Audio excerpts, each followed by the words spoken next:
Obrigado, senador presidente Thieres. Venho hoje a essa tribuna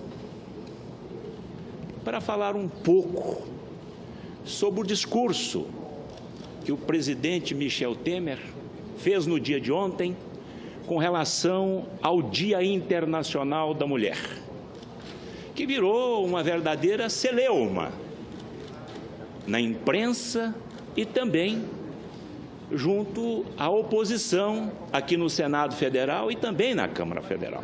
Nós vamos apresentar aqui um voto de censura, com base no artigo 222, ao discurso do presidente Michel Temer no dia de ontem, 8 de março de 2017, em homenagem, pretensa homenagem ao Dia Internacional da Mulher, uma solenidade que era para fazer exatamente a homenagem e expôs o conceito machista, enaltecendo apenas o papel doméstico das mulheres. Teve senadores aqui que falaram em defesa do presidente, dizendo que as críticas que ele está recebendo nas redes sociais, que nós estamos fazendo, é de uma patrulha feminista. Não é verdade. Se nós pegarmos os jornais hoje, articulistas, homens, estão criticando o presidente. Aliás, um articulista que é muito conhecido, Josias de Souza, jornalista, no seu blog, fala exatamente que o presidente Temer fez uma anti-homenagem às mulheres. Eu percebo que houve uma distorção tremenda no que o presidente colocou. Eu quero aqui, então, fazer um esclarecimento dos fatos.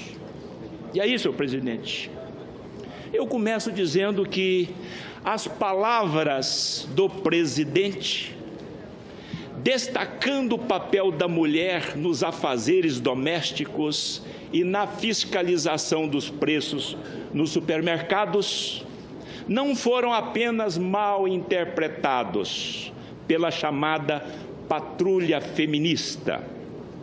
Se assim fosse, seria até compreensível, num dia em que a luta pela igualdade de gênero faz com que esse debate se torne mais acirrado.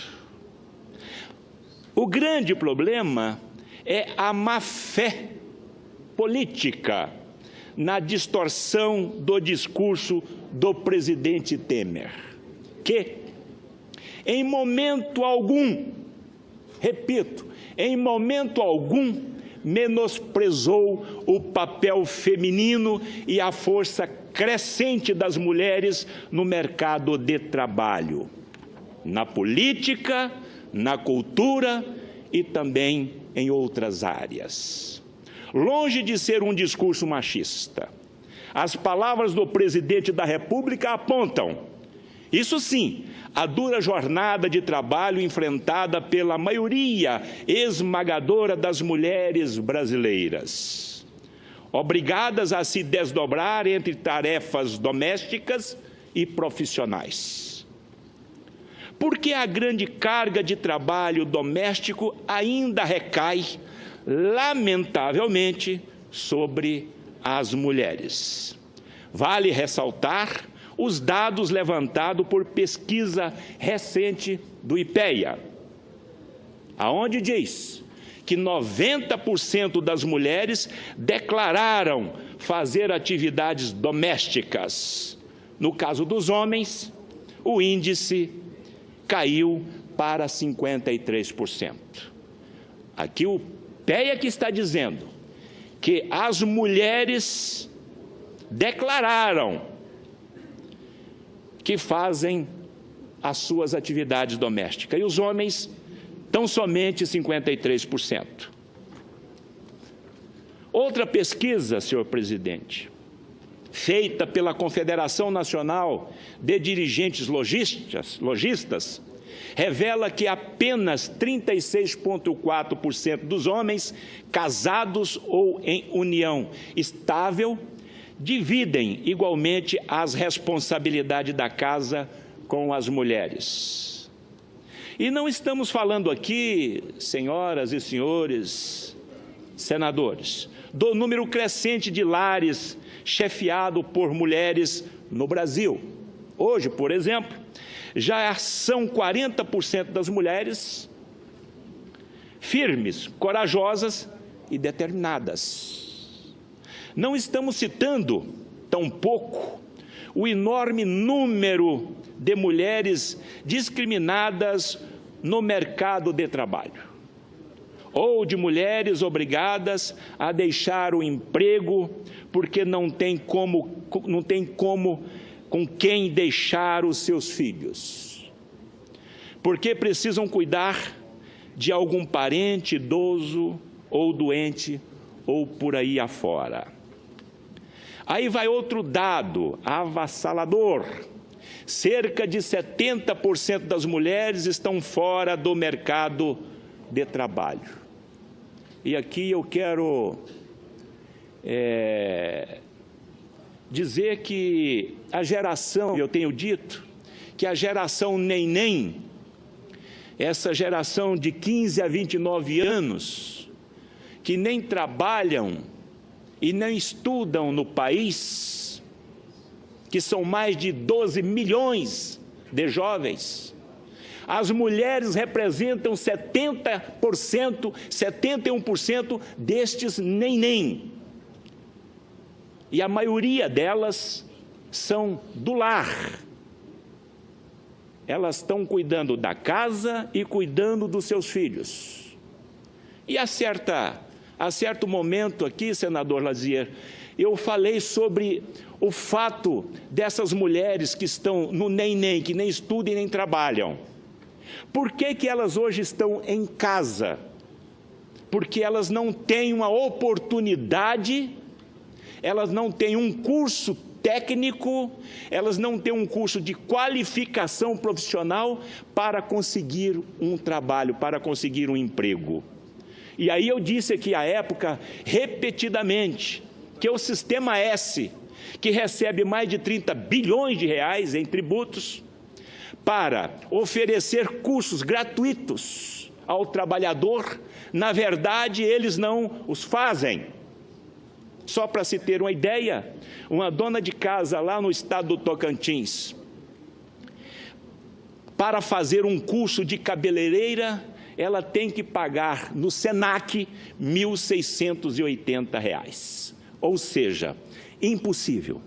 Portanto, os nossos jovens, não só os nenéns, mas as nossas mulheres que querem entrar no mercado de trabalho, precisa de uma oportunidade, de um curso profissionalizante.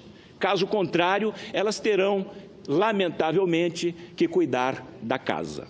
Eu tenho defendido e tenho falado muito com os dirigentes do Sistema S para que eles disponibilizam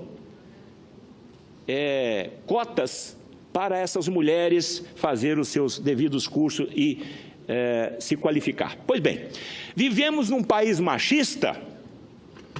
Vivemos sim, não dá para a gente negar isto, é impossível. Isso vai mudar, evidentemente, e precisa mudar rapidamente. Mas vivemos sim, não cabe a governo algum negar essa realidade, pelo contrário. É preciso encarar essa cultura machista de frente para tentar mudá-la na prática e no dia a dia. Num país dividido por paixões políticas, todo cuidado é pouco para não se deixar levar pela má-fé que costuma movimentar o jogo do poder. Ou não é pura má-fé negar o papel feminino na fiscalização dos preços. Porque o presidente disse que a mulher, ela é um termômetro dessas variações de preço no supermercado. Isso é fato, não há como negar. São as maiorias, conforme o próprio IPEA disse, que vão sim aos supermercados. Mas de produtos e serviços também em geral. Não é porque elas frequentam mais os supermercados, não. É porque uma característica feminina, óbvia, é o olhar mais atento e detalhista que a do homem. Por exemplo, na minha casa, a minha esposa, extremamente ativa, é empresária, está fazendo o seu segundo curso superior, as pessoas que vão ao supermercado fazer as compras, as nossas funcionárias, ela acompanha rigorosamente, senador Lazier, essas compras junto aos supermercados.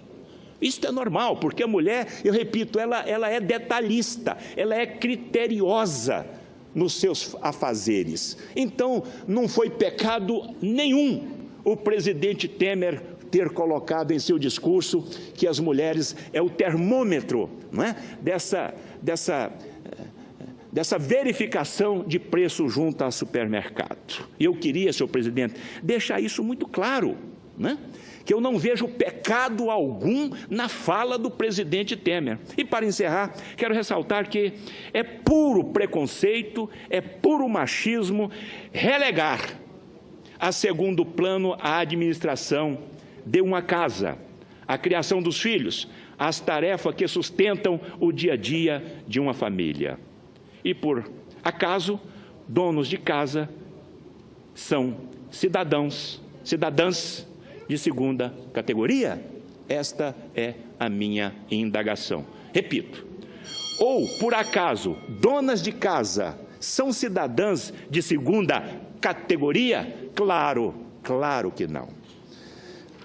Portanto, senhor presidente, agradeço a atenção e volto então a ratificar as minhas palavras. Não houve pecado nenhum na fala do presidente Temer no dia de ontem, no Dia Internacional da Mulher, quando ele se referiu a controle de custos de supermercado. Muito obrigado, senhor presidente.